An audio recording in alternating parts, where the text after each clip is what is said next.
Hello friends, welcome to GMHS study classes. आज हम start कर रहे हैं class 11 commerce statistics chapter number 3, जिसमें एक्सरसाइज 3.1 सॉल्व कर रहे हैं। 1 to 4 क्वेश्चंस जो है एक्सरसाइज 3.1 के, वो ऑलरेडी प्रीवियस वीडियो में सॉल्व हैं, जो मैंने अपलोड कर दिए उस पर वीडियोस, जिसमें 1 to 4 क्वेश्चन सॉल्व किए हैं। अगर आप चाहें तो उसे वीडियो की एंड में आपको उसकी लिंक मिल जाएगी और डिस्क्रिप्शन में भी उसकी लिंक आपको मिल जाएगी। तो आज हम क्वेश्चन नंबर 5 से स्टार्ट कर रहे हैं सॉल्व करना। फर्स्ट ऑफ ऑल क्वेश्चन आपकी स्क्रीन पे आ गया होगा, हम क्वेश्चन रीड कर लेते हैं, क्वेश्चन देख लेते हैं। आपको एक टेबल बना के दिया गया है जिसमें लिखा गया है the following information is available on the talk time in minutes noted for 70 calls. यहाँ पे 70 कॉल्स दिए गए हैं, उनका टॉक टाइम मिनट्स में हमें गिवन है। Of a certain mobile phone user, एक सर्टेन मोबाइल फ़ोन यूज़र का सारा हमें डेटा यहाँ पर गिवन है। Find the mean talk time, अब हमें टॉक टाइम का मीन देखना है। आप क्वेश्चन का जो टेबल है उस पर फोकस कीजिए। हमें सारे जो टॉक टाइम्स गिवन है वो लेस देन दिए गए, लेस देन टाइप में उसका डेटा गिवन है, less than 4, less than 8, less than 12। तो अब आप यहाँ पर बोर्ड पे इस टेबल को देखिए जो मैंने क्रिएट किया है। तो यहाँ पे टॉक टाइम जो है वो हमने क्लासेस में ले लिया है। जो हमें लेस देन 4 दिया गया था उसमें हमसे ये सॉल्व नहीं होता था, ये डेटा ऐसे ही प्रेजेंट होगा। तो हमने 0 to 4 लिया है बिकॉज लेस देन 4 मिनट से कम का टॉक टाइम, तो मिनिमम 0 ही होगा। मिनिमम टॉक टाइम 0 ही रहने वाला है, 0 से कम नहीं होगा। तो लेस देन 4 का था तो हमने 0 to 4 की क्लास ले ली। लेस देन 8 था तो हमने 4 to 8 की क्लास ले ली, ताकि 4 to 8 के बीच में जितने भी आते हो, क्योंकि 4 तक के तो इसी क्लास में आ चुके हैं। उसके बाद लेस देन 12 में हमने 8 to 12, 12 to 16, 16 to 20 ले लिए।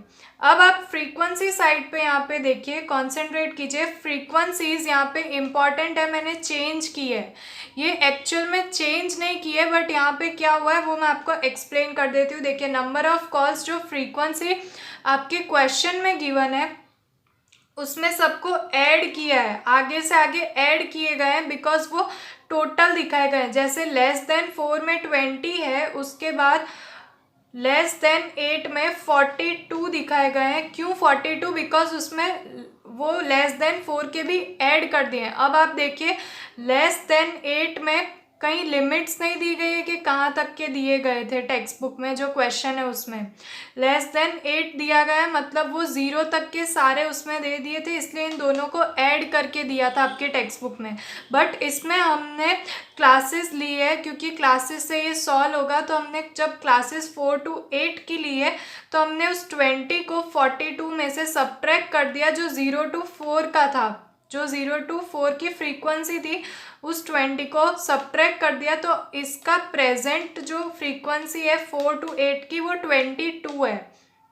वैसे ही आप देखिए, लेस देन 12 में टेक्स्ट बुक में जो गिवन है टॉक टाइम उसमें दिया गया है 57, बट 57 यहाँ पे टोटल इन सभी को ऐड किया था, बट हमने सबके लिए अलग अलग फ्रीक्वेंसीज निकाली है। तो उसमें से हमने 57 में से इन दोनों को सब्ट्रैक्ट कर दिया, 20 और 22 मीन्स 42, तो हमें 15 मिला, जो हमने यहाँ पे नोट डाउन कर दिया है। ऐसे ही सारी फ्रीक्वेंसीज हमने फाइंड की है। अब आगे का क्वेश्चन सॉल्व करते हैं और मीन फाइंड करते हैं। तो फ्रेंड्स, सबसे पहले हमें ये जो फ्रीक्वेंसीज दी गई है उसका टोटल कर लेना है, ताकि हमें n मिल जाए। n means total number of frequencies हमें यहाँ पे मिल जाए। कितने ऑब्जर्वेशन है उनका टोटल देख लेना है। तो हमें क्वेश्चन में भी गिवन है और यहाँ पे भी आप ऐड करेंगे तो हमें पता चल जाएगा कि 70 कॉल्स का डेटा है। 70 कॉल्स यहाँ पे है जिनका डेटा लिया गया है, तो हमने 70 यहाँ पे लिख दिया है। n is equal to 70।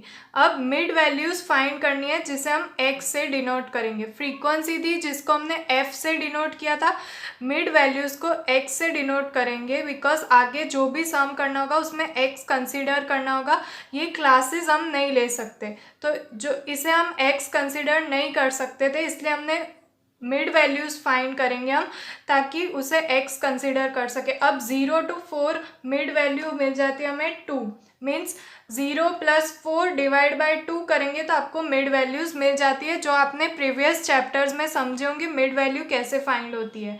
4 + 8 12 divide by 2 करेंगे तो हमें 6 इसकी मिड वैल्यू मिल जाएगी। ऐसे ही सभी को ऐड करते जाना है और डिवाइड बाई 2 करते जाना है तो मिड वैल्यूज़ फाइंड हो जाती है। जैसे इसकी आई है 10, उसके बाद इसकी आती है 14 और उसके बाद इसकी आएगी 18 लास्ट वाले की। तो ये सारी की सारी मिड वैल्यूज़ जो है वो फाइंड हो गई है।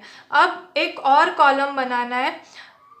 आप एक बार वापस से फॉर्मूला पे कॉन्सेंट्रेट कीजिए। देखिए फॉर्मूला मैं यहाँ पे नोट डाउन कर देती हूँ। X bar mean is equal to, x bar जो होगा मतलब इसका टोटल डिवाइड बाय, आपको फाइंड करना आता होगा एक्स बार, उसकी फॉर्मूला मैं यहाँ पे लिख देती हूँ। ए अज्यूम करना होता है A plus sigma F D, divide करना होगा उसे हमें एन से और मल्टीप्लाई करना होगा सी से। फ्रेंड्स, अगर आपको ये पता नहीं है कि फॉर्मूला कैसे आई और इसे कैसे फाइंड किया जाता है तो आप प्रीवियस वीडियोस देखिए। मैंने पूरा मेजर्स ऑफ सेंट्रल टेंडेंसी क्यों फाइंड किया जाता है, शॉर्टकट मेथड और आगे के 3.1 के स्टार्टिंग के सम्स देखिए, आप सब ये समझ जाएंगे। और मैंने कुछ एग्जांपल्स भी इम्पॉर्टेंट लिए हैं, तो आप प्रीवियस वीडियोस देखिए तो ईजी रहेगा आपको ये समझने में। अब देखिए ये फॉर्मूला है तो हमें ये सारी चीज़ें फाइंड करनी है। अब हम टिक करते रहते हैं क्या क्या फाइंड हो गया है। एन हमारा फाइंड हो गया है 70, सी हम अभी फाइंड करेंगे, ए फाइंड करेंगे, यहाँ पे जो डी और एफ डी वो दोनों फाइंड करेंगे, तब हमें एक्स बार मीन की वैल्यू मिल जाएगी। तो अब फर्स्ट ऑफ ऑल हमें डी फाइंड करना होता है। डी मीन्स डेविएशंस फाइंड करनी होती है। डेविएशंस यहाँ पे हम फाइंड करेंगे। उसके बाद एफ तो हमारे पास गिवन है ही, उसके बाद एफ डी भी हमें यहाँ पे लास्ट कॉलम मिल जाएगा। तो स्टार्ट करते हैं कैसे डी को फाइंड किया जाता है। तो डी डेविएशन की यहाँ पे फॉर्मूला है, आपको स्मॉल डी लिखना है। डी इज इक्वल टू जो डेविएशन की फॉर्मूला है वो लगानी है। D deviation is equal to x minus A divide by C. अब यहाँ पे आपको एक एक x लेना है, उसे माइनस करना है फ्रॉम ए और c क्या लेना है वो मैं यहाँ पे आपको बता देती हूँ। देखिए a हम अज्यूम मीन जो है वो मिड वैल्यूज़ में से फाइंड करते हैं। जो मिड वैल्यूज़ वाले कॉलम में मिडल वैल्यू जो होती है उसे हम a कंसिडर करेंगे। जैसे कि यहाँ पे 5 है, उसमें से ये मिड वैल्यू आपको दिखाई दे रही होगी तो इसे हम ए अज्यूम कर लेते हैं। ये ए अज्यूम हो गया तो ये ए हमारा हो गया 10 और सी मतलब क्लास लेंथ।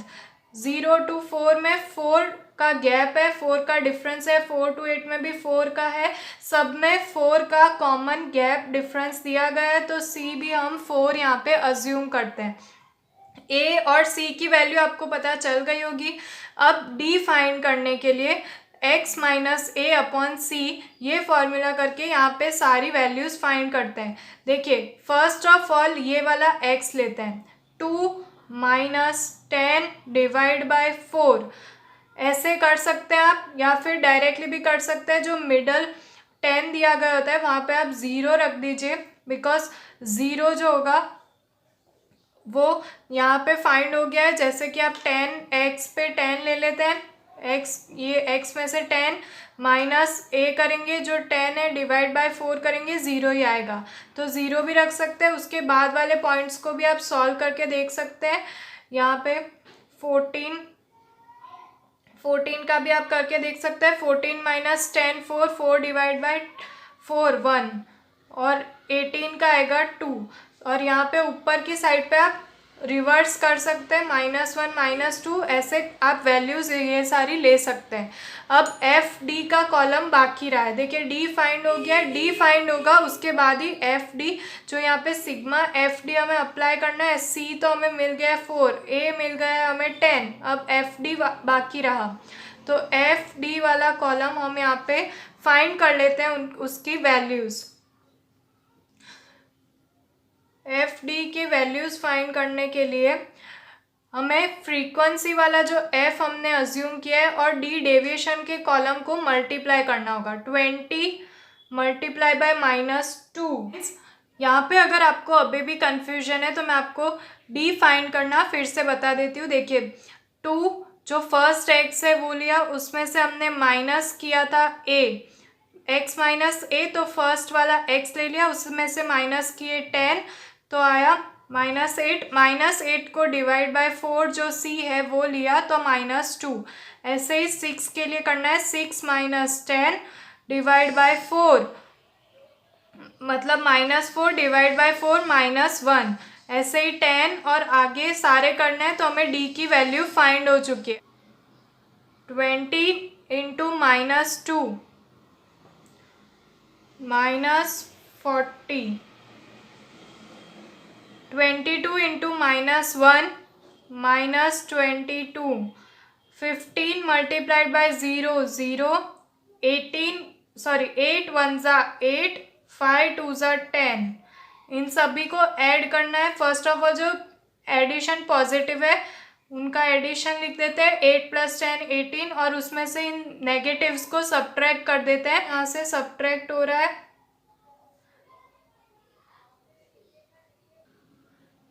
तो फ्रेंड्स इसका आंसर आता है 18 - 62 करेंगे, -44 इसका आंसर आता है।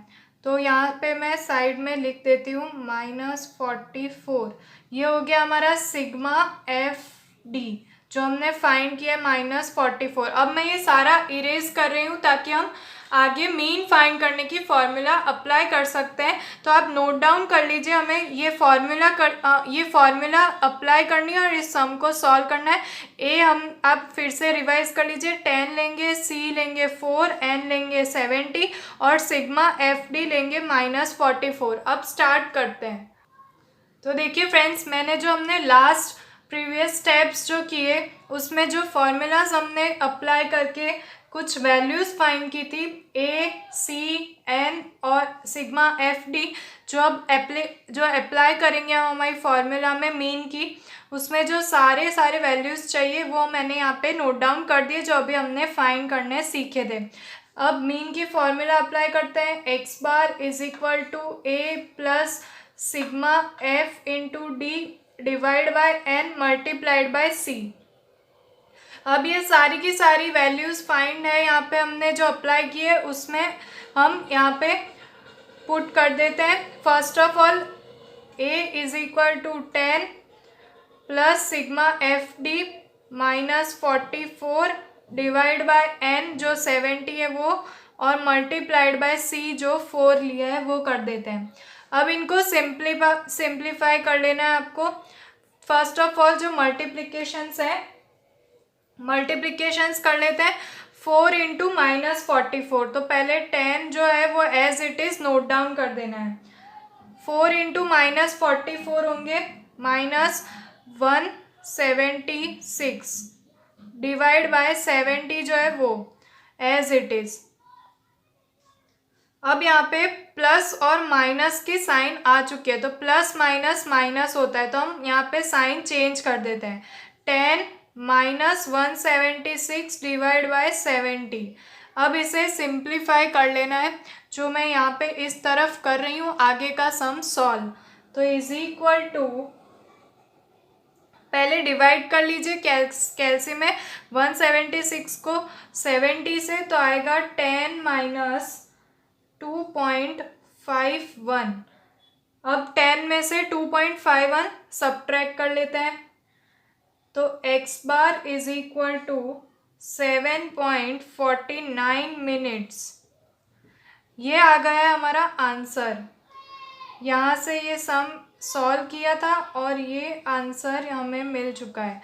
x bar is equal to 7.49 minutes, जो मीन टाइम है एक कॉल का। तो फ्रेंड्स ये 5th सम भी सॉल्व हो चुका है। सो फ्रेंड्स ये तो किया हमने 5th नंबर का क्वेश्चन सॉल्व। आगे के क्वेश्चन नंबर 6 और 7 इससे रिलेटेड और एकदम सेम सम है। कोई भी चेंजेस नहीं है। जो फार्मूलाज यहाँ पे अप्लाई की थी वो सारी की सारी सेम फार्मूलाज उसमें भी 6th और 7th में अप्लाई करनी है। आई होप आपको ये मेथड समझ आई होगी और कैसे सॉल्व करना है सम वो आपको पता चला होगा। तो आप अपने आप ट्राई कर सकते हैं 6th और 7th। अगर फिर भी वो सॉल्व नहीं हो रहे हैं, आपको कोई क्वेरीज रह रही है, डाउट्स रह रहे हैं या सॉल्व करना नहीं आ रहा है, तो आप मुझे कमेंट करके बता सकते हैं। मैं उस पर पर्टिकुलर वीडियोस आपके लिए अपलोड कर दूंगी।